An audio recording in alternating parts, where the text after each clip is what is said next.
Bonjour à toutes et à tous. Alors entre l'assurance et la data, c'est de l'histoire ancienne. Il faut remonter en 1693 pour voir les premières tables de statistiques mortalité qui ont été lancées par un astronome, Edmond Halley. Alors quand le marché a commencé à dire que la data c'était le nouvel or noir, je peux vous dire que les assureurs n'avaient pas à en être convaincus. Imaginez l'assurance sans data, c'est un peu imaginer une lampe sans électricité.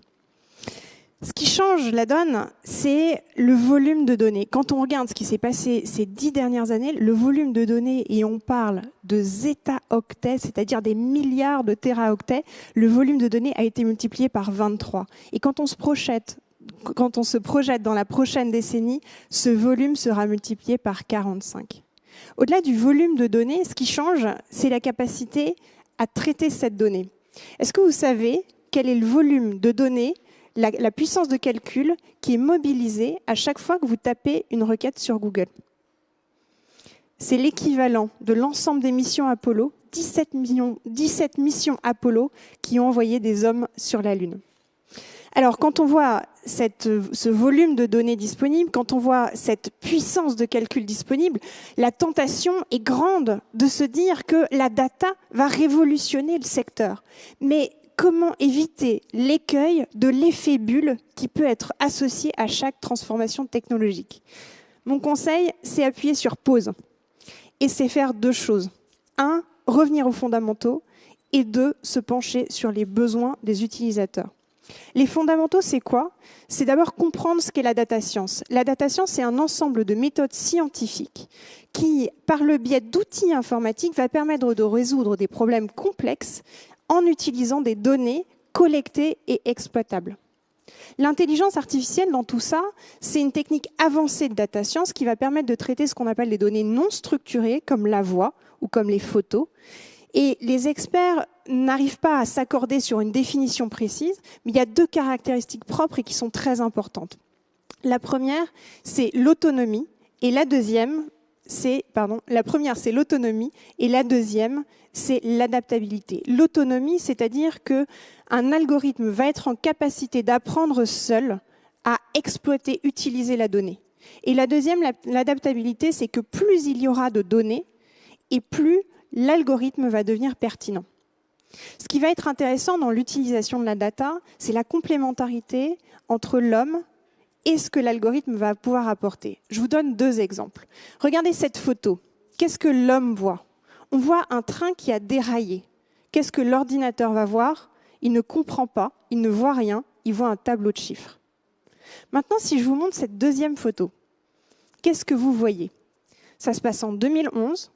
C'est dans l'administration américaine. Cette photo est célèbre, elle s'appelle The Situation Room. C'était au moment de la mort d'Oussama Ben Laden. Et on voit un moment d'histoire.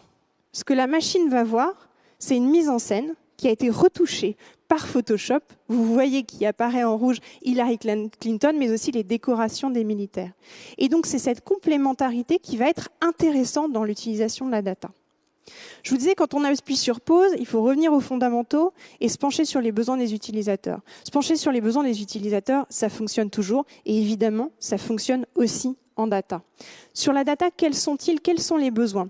Le premier, c'est avoir accès à des données exploitables, fraîches, et ça s'appelle du data engineering, c'est de la descente de la mise à disposition de données. Deuxième niveau, en gradation, ça va être de comprendre, d'analyser des données. Et là, il va s'agir de data analytics, de reporting, de data visualisation. Et enfin, dernier besoin, le plus avancé, ça va être de modéliser et prédire. Et c'est important de comprendre quels sont les besoins des métiers, quels sont les besoins d'utilisateurs pour y répondre évidemment de manière pertinente. Alors maintenant, qu'est-ce que ça donne concrètement ? On va partir de deux exemples. Le premier, c'est comment détecter et modéliser l'insatisfaction client.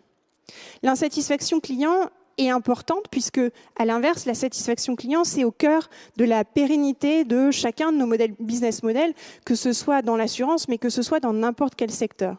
Et la question qui se pose, c'est comment réussir à détecter cette insatisfaction, puisqu'il y a bien des outils de mesure. Les enquêtes de satisfaction sont devenues un standard, mais elles arrivent souvent tard dans le parcours et seule une fraction, chez nous 15% des consommateurs, y répondent. Donc comment réussir en avance de phase à détecter cette insatisfaction pour y répondre. Chez nous, on s'est penché sur le cas des sinistres, qui est un moment de vie particulièrement fort dans la vie d'un contrat d'assurance, pour essayer de le prédire. Comment est-ce qu'on a procédé? Première étape, construire une base de données qui va devenir exploitable, la matière qui servira au modèle. Ces données, ça peut être le nombre d'appels, le délai de réponse, des missions d'expertise qui vont avoir été annulées, la réitération, des données en tout cas qui vont être perçues comme facteurs de satisfaction ou d'insatisfaction potentielle. Ça, c'est pour l'input. Et pour l'output, prendre les données de satisfaction et de réponse de satisfaction ou d'insatisfaction historiques sur des éléments de mesure. La deuxième étape, c'est construire un modèle qui va permettre de mettre en musique ces variables identifiées d'un côté et un modèle de prédiction de l'autre, avec en output un score d'insatisfaction potentielle. C'est ce qu'on a mis en place dans notre métier de gestion de sinistre, avec in fine une action importante au niveau du conseiller qui va être d'appeler de manière proactive tous les clients qui auront été détectés comme potentiellement insatisfaits. Et cette intégration dans le geste métier, elle fait tout, puisqu'on le voit bien, si un algorithme data n'est pas utilisé in fine, il n'y aura pas d'impact. Les résultats chez nous sont extrêmement positifs, puisque l'on a une amélioration de la satisfaction de 15%, avec des gestionnaires qui sont aussi satisfaits. Donc on est dans une parfaite symétrie satisfaction client, satisfaction gestionnaire ou conseiller, puisqu'ils sont satisfaits de mieux répondre aux besoins des clients. Et on est sur, évidemment, un enjeu de gagnant-gagnant. Deuxième exemple que je souhaitais vous partager, c'est le sujet du multi-équipement. Comment réussir à proposer la bonne offre à un client qui a déjà un contrat ou qui a déjà acheté un produit? Chez nous, quand on regarde et quand on pose ce problème, on voit qu'une partie importante, non négligeable, 46% de nos clients ont un seul contrat. Mais dès lors qu'un client a plusieurs contrats, alors il se multi-équipe assez fortement. Donc on voit bien l'enjeu d'aller susciter, créer une offre qu'on dit recommandée, en anglais ce serait Next Best Offer, pour réussir à multi-équiper nos clients. On a procédé de manière assez similaire, c'est-à-dire identifier des données en input pertinentes, comme des moments de vie, un changement de contrat, des données qui sont issues des consultations sur l'espace client, mais aussi des données externes de parcours sur des sites externes qui pourraient indiquer un besoin potentiel. À partir de ces données exploitées et disponibles, construire un moteur de règles qui permettra de suggérer la bonne offre. Et là, on a travaillé beaucoup sur la qualité des données en amont, mais là où on a dû investir énormément, c'était sur le geste utilisateur. Dans l'assurance, nous avons un réseau d'agents généraux qui vont être les distributeurs et les vendeurs. Et c'est quand les agents se sont appropriés cet outil que notre offre recommandée a décollé, puisque avec davantage de données, on a pu entraîner nos modèles et être de plus en plus pertinents. Et c'est là qu'on voit que dans la donnée, on est en capacité d'installer des cercles vertueux dès lors qu'il y a de l'usage. La qualité des algorithmes s'améliore et on est sur un cercle vertueux. Avec ces deux exemples, je voudrais vous partager quelques enseignements qu'on a pu en tirer.